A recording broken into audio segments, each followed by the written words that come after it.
A series of Israeli air attacks on southern and eastern Lebanon has killed at least 5 people and injured more than a dozen, according to the health ministry. Despite Israel agreeing to a ceasefire extension with Hezbollah, the attacks on Sunday included the municipalities of Tyre Felseh, Tyre Deba, Az Zuriya and Jebchit.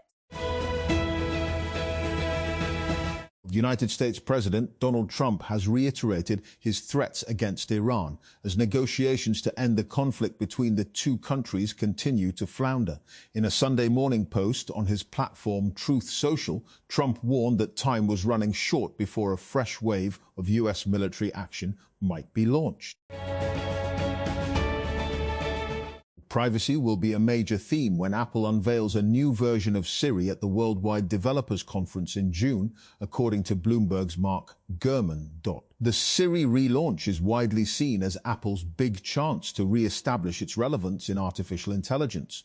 As part of that effort, company executives will argue that they're taking a more privacy-friendly approach than most other AI companies, Gurman said.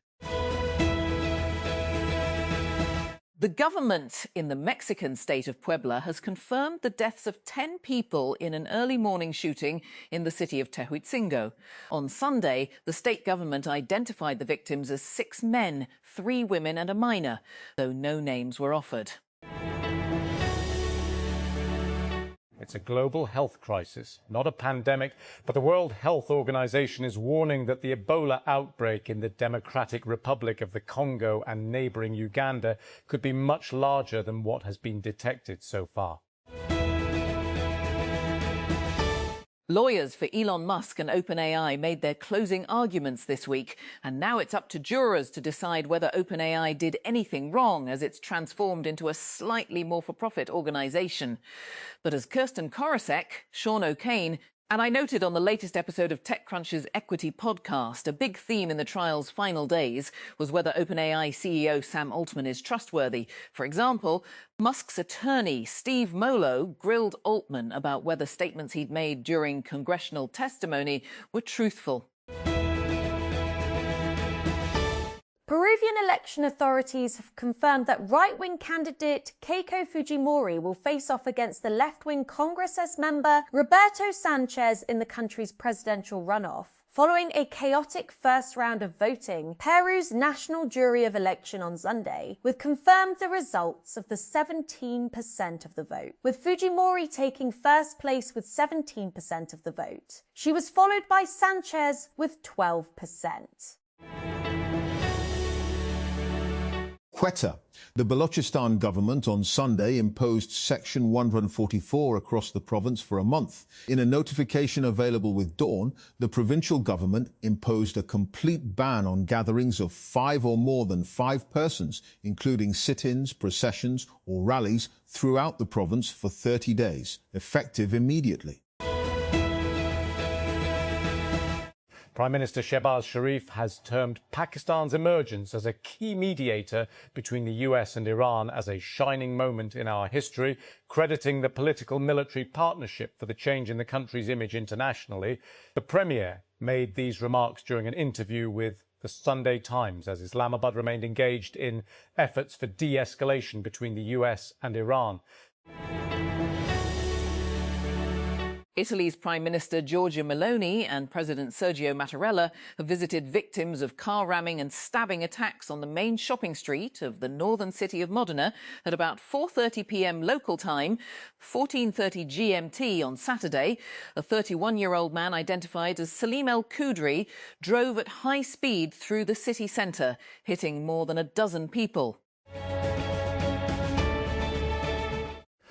A prosecutor in France has revealed that about 10 new suspected victims have come forward in the European country's probe into the network of late US sex offender Jeffrey Epstein. Speaking with the RTL broadcaster, Paris public prosecutor Laura Beckwach said on Sunday that about 20 suspected victims had made themselves known after she, in February, urged potential victims to speak up.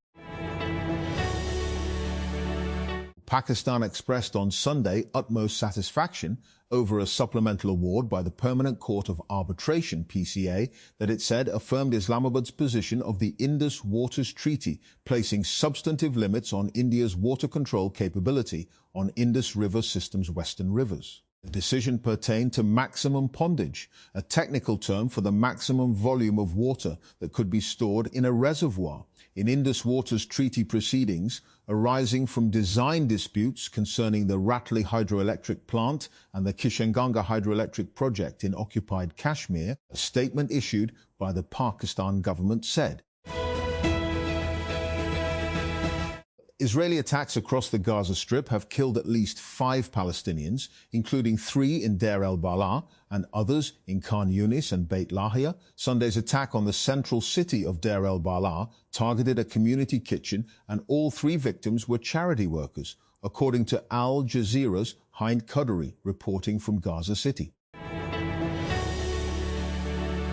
Commencement season has come around again. And this year, at least a couple speakers have discovered that it's tough to get graduating students excited about a future shaped by artificial intelligence. Last week, Gloria Kuhlfield, an executive at real estate firm Tavistock Development Company, gave a speech at the University of Central Florida, acknowledging that we're living in a time of profound change, which can be both exciting and daunting.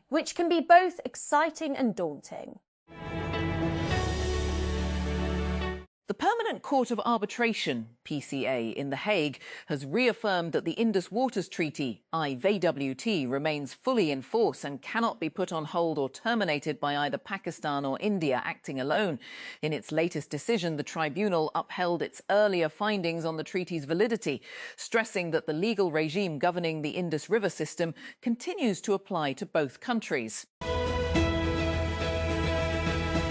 A new US immigration rule taking effect will sharply raise the stakes for signature mistakes on H-1B and green card paperwork, potentially costing applicants thousands of data sets. The US Citizenship and Immigration Services, USCIS, has formalized new powers to request to reject or deny immigration benefit requesters, and in many cases, keep the filing fees even when an application is refused.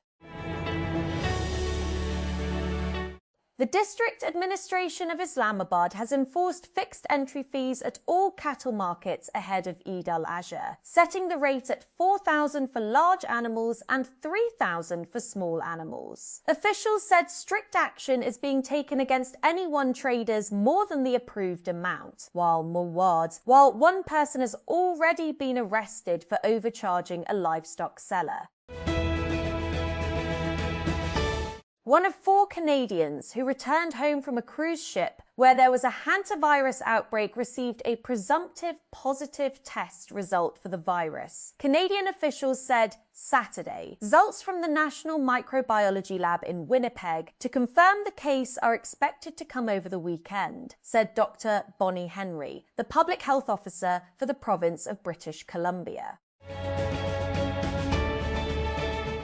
8 years after hearing their national anthem on football's grandest stage for the first time, Panama will have the chance to relive that surge of national pride at the 2026 FIFA World Cup. Having navigated a challenging qualification campaign, they return to the tournament as Central America's highest-ranked side, ready to test themselves against some of the world's best nations.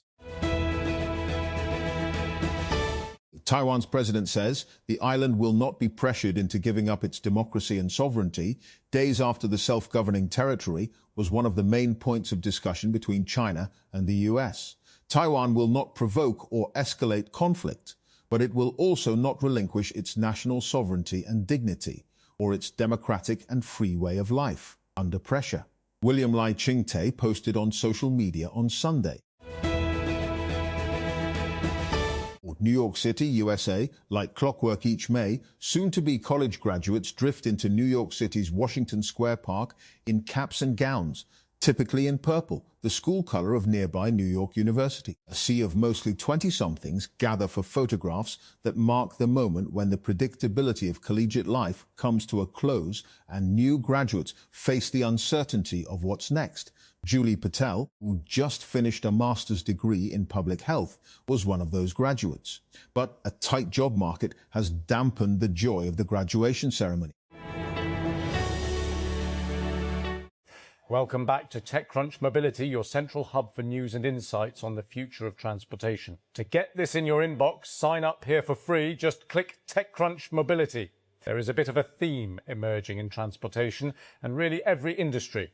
AI is creating jobs for some at the loss of others. The first day of Zilhaj will be observed on Monday, the 18th of May 2026. The Central Ru'at-e-Hilal Committee announced a short while ago. This has further confirmed that Eid al-Adha will be observed in Pakistan on Wednesday, 10 Zilhaj 1447 AH, i.e. 27th May 2026.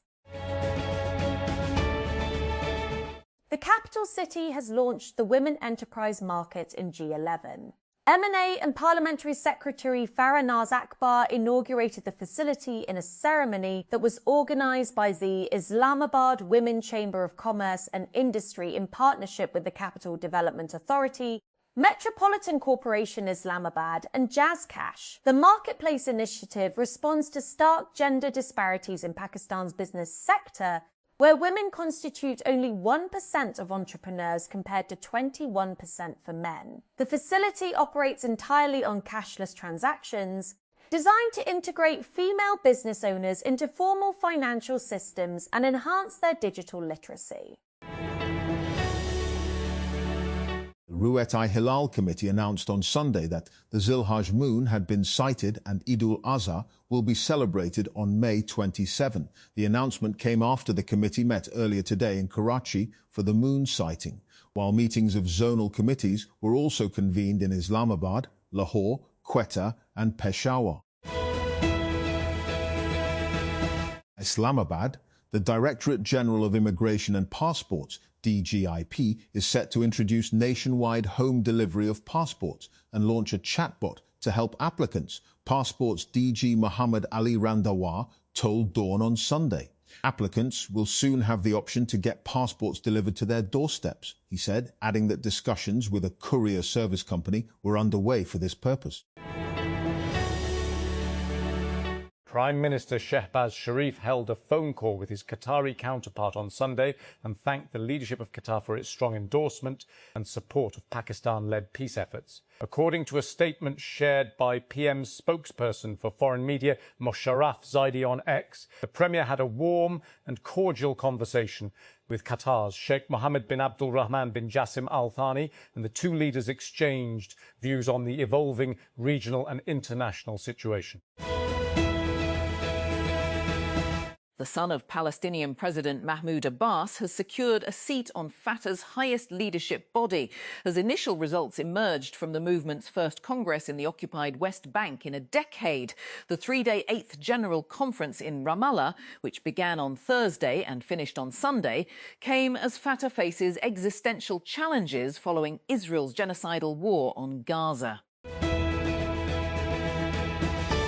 A drone strike has sparked a fire on the perimeter of the Baraka nuclear energy plant in the United Arab Emirates, UAE, raising new concerns over a potential new regional escalation amid a fragile ceasefire between Iran and the United States. Authorities in Abu Dhabi said the blaze broke out at an electrical generator in the Al Dhafra region on Sunday. No injuries were at perimeter in the Al Dhafra region on Sunday, and officials said radiation levels remained normal.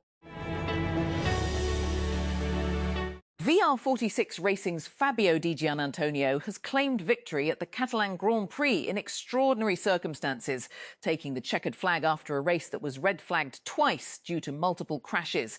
The Italian secured only his second MotoGP victory and VR46 Racing's first since the Indian Grand Prix in 2023.